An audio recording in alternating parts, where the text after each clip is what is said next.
anticipating multiple days of 90-degree heat.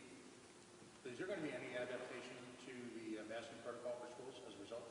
Many of them are largely on air conditioning. Adaptation to the what? I'm sorry? An adaptation to the what? The acoustics are terrible. I can't hear you. Adaptation to the masking in schools is going to be over 90 degrees. For in-person, in the building instruction at school? Is that the question? Sorry. So I think you asked, with the temperature increasing, are we going to make any adjustments to the masking policy? Yes. In school? So, right now we've updated our masking policy right with the CDC as soon as they updated it, consistent with the most current science. Everything that we have seen over the last year is indoors, is one of the highest risk areas. And where we are with our vaccination levels and who's eligible for vaccines, we're not planning on making any changes to the masking guidance for the rest of this school year, but we are actively working on what next fall will look like as we continue to improve upon our vaccination rates. But just a quick follow-up, we're looking at temperatures in excess of 90 degrees. Are you prepared for children, literally, who arguably don't have the most great self-control to be possibly passing out in classrooms from the heat, particularly if the schools are air conditioning? Yeah, I think Rhode Islanders have done a fantastic job of doing the right thing over the last year, and we've proven that we're resilient. So, right now, as we weigh the risks, we are 100% focused on making that transition to full reopen, full recovery, but we're not there yet. So we want to make sure we don't let down our guard here just for the next 3 or 4 weeks. I do think, though, as we move into summer programs where there's less density in buildings and things like that, there might be an opportunity to make adjustments, and the team's actually actively working on that now. Governor, we visited a clinic hosted by a community center in the city this morning. The National Guard was there to do vaccination. They called like 400 people to try to get them to come, but there was not a lot of people coming. And the director there told me one thing that might help is they're doing a food distribution at the same time and handing out gift cards. I know we've had a conversation about incentives for these things that you're thinking of, or to try to get people out there. Hearing that people are hesitant, and especially in the immigrant population. So yes, we certainly would entertain ideas that community organizations would like to, suggest, and we'll support that. We've done that in many cases where we've had a food drive, on Earth Day cleanup, and also vaccination walk-up. So we'll continue to do that. I believe we're in Woonsocket in a very strong way next week.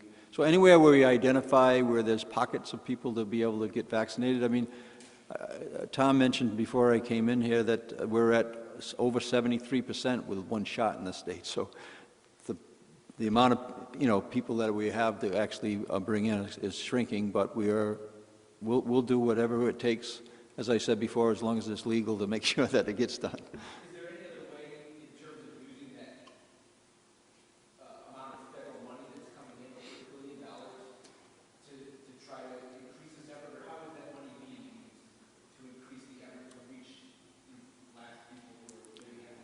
Yeah, so I'll refer to Tom on that one, because we're in conversations every day with them about how we're going to do this pick and shovel work. Yeah, I think one of the things that we've found, the most important piece here is the engagement and understanding what truly stands between people, and this is neighborhood to neighborhood, town to town, between them and getting vaccinated. So, we've seen several programs nationally around lotteries and raffles, and we've been doing some of that in the state, but also a lot of the feedback that we've gotten is it's great to keep people engaged, but when people are making decisions about their health, in Rhode Island, what we've heard loud and clear is they don't need to be paid to do that. So really, I think what our focus is going to be, and we had a great meeting in Woonsocket last week, where looking at very specific parts of the city in a certain neighborhood, they have specific questions. So how can we connect them with the right people that can answer them, those trusted healthcare professionals that can make them comfortable and confident. So that's going to be our focus. And with that, that's a much more targeted and precise approach than some of these just broader offerings that we've seen elsewhere. Can you use the federal money, or can you say how much, or is there a quantifiable way to say how you're directing some of this money to push in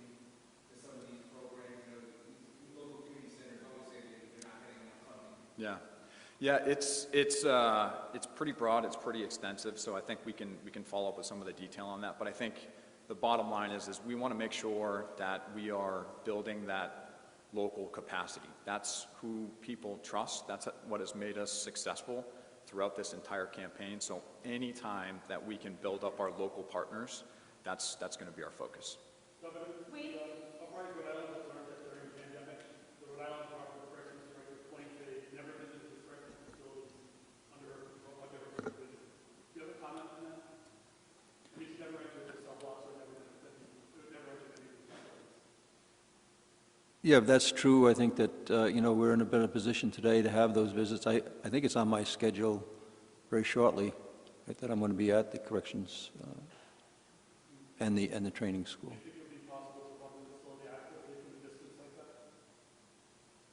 Well, again, if the staffing is there doing the work, you can. Right.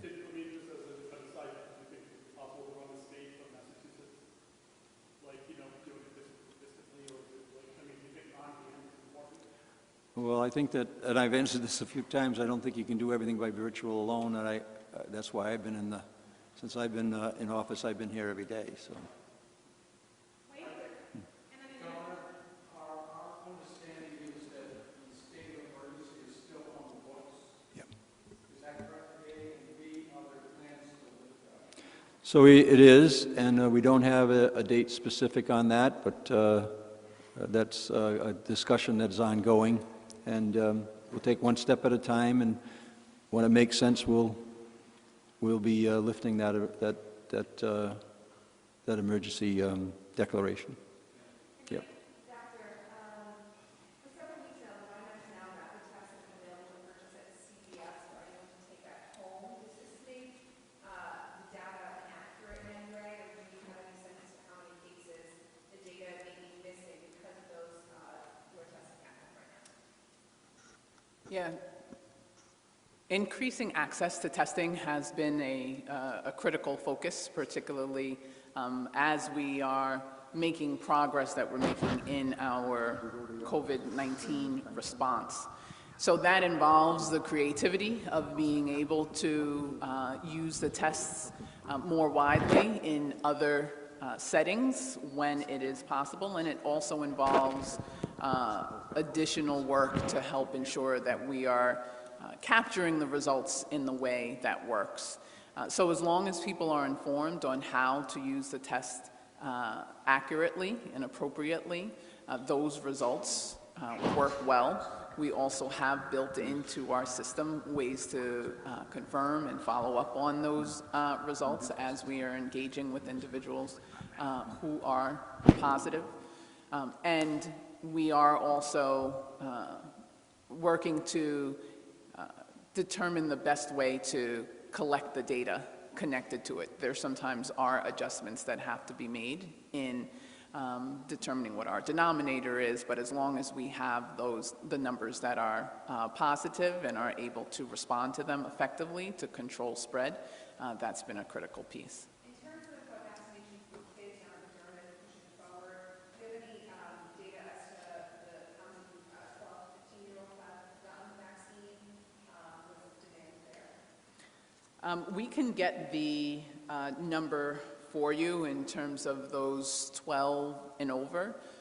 We are working to advance the percent coverage overall, and our youth have been doing a good job in increasing that amount. We are not yet at 50%, but we are working to move towards that timeline. You going to have any specific clinics for 12-plus kids to get? I mean, you're making this a requirement for them to be vaccinated to go back to school in the fall? Is that what I heard you say? No, it's not currently a requirement in the state of Rhode Island. So I think we're going to continue to assess it. I mean, one of the key next steps is the full approval, but right now that's not something we're considering for next year. With regards to the specific clinics, one of the things that's been tremendously successful has been our clinics that we've offered in schools. Again, that setting where people are comfortable working with our local partners. What we've also done at our mass vaccination sites and other sites is we've set aside specific lanes and areas just focused on those that are younger, 12 to 15, where we can make them more comfortable, give them a bit more privacy. So, you know, my own daughters, I took them yesterday. One of them, fearless, doesn't mind the shot. The other didn't necessarily want to embarrass herself in front of 500 other people, so they were fantastic. Make everyone feel, you know, comfortable, and that's the aim here. Closing down, I think going inside your study, I don't know if that's still transient, but if and when the vaccine is approved for those under 12 years old, do you expect a rush or would France be able to handle that, or what you're seeing with the 12 to 15-year-olds is more trickle you can handle it with clinics and schools and stuff like that? Yeah, that's something we've always tried to maintain throughout the program, is that excess capacity. So even with the reduction of the Dunkin' Donuts Center, so we're no longer at that, you know, 160,000 plus in a week, but we have more than enough projected capacity when we're looking at our pharmacy locations and all of our other sites. We do also, though, if there is the demand, you know, have the option throughout the summer to expand some of our capability. Sakanasa is going to be with us through the fall, so that's, you know, the easiest one to ramp up, but we've also built in flexibility elsewhere. Governor, I have two questions. One on COVID. What do you say to those who are still hesitant to get the vaccine? 27% of people don't have the first shot. What do you say to them if they're hesitant? Well, I think our message has been very consistent. It's safe to get vaccinated. It keeps the individual safe, it keeps the family safe, and the community safe, and it allows us to make sure that we're not taking 2 steps forward and any steps back relative to opening our economy or opening our schools. So it's all in our best interest to do it. And I do expect, I've set a number of 90% in the state. I think that we have the ability to move it from 73 to 90% between now and Labor Day, and we're going to do everything we can to make that happen.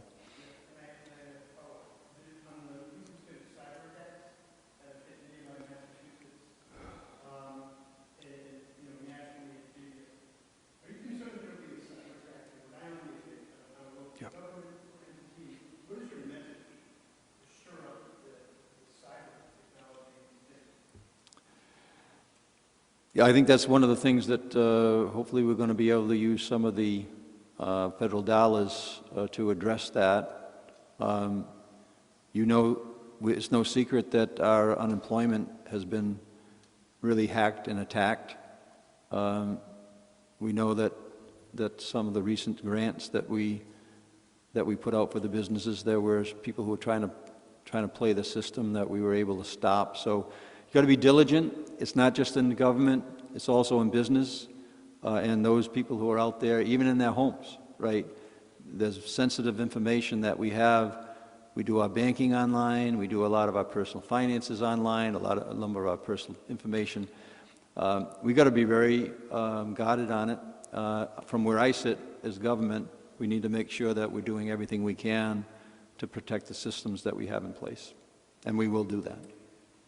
Was there an updated timeline of when the Dunkin' Donuts Center and the convention center will not be back in business, so to speak, with Yeah. vaccination coming out? So the convention center is going to have outings in August. So we think that's good, and I think the Dunk is looking at a fall, September, October, getting back into full swing. I will be in a position, I believe, that we'll be able to do what you're seeing on national TV right now, right, with basketball games and hockey games being attended. And we keep on pushing this vaccination, we're going to be there. But nothing in July as far as we can tell. I'm not hearing anything in July right now for the Dunk. I'm hearing something in August for the convention center. Sakanasa still retaining the capability for field hospital? It is. So, we have a pretty large portion of our overall operations based out of Sakanasa. So we're going to have that location into the winter.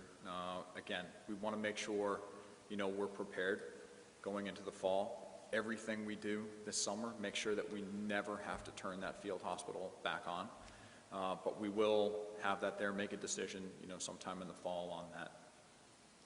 Governor, one of the challenges, particularly in the early days of the pandemic, was the real absence of any private sector community healthcare, particularly urgent care centers, private facilities, private capital that could have mitigated at least some of the early onslaught of the disease in terms of both testing and remediation. Are you concerned at all that the Attorney General moved last week to, some would say, invade the private sector in terms of putting extra legal controls, handicaps on the sale of what is fundamentally a private asset? Does that send a bad signal to private industry, particularly with regard to healthcare investments in Rhode Island? No. In fact, it sends a good signal to the people who live in the state of Rhode Island that we're going to have the oversight and the regulation that we need to keep our residents safe and have them feel as though they're going to get the health coverage that they need.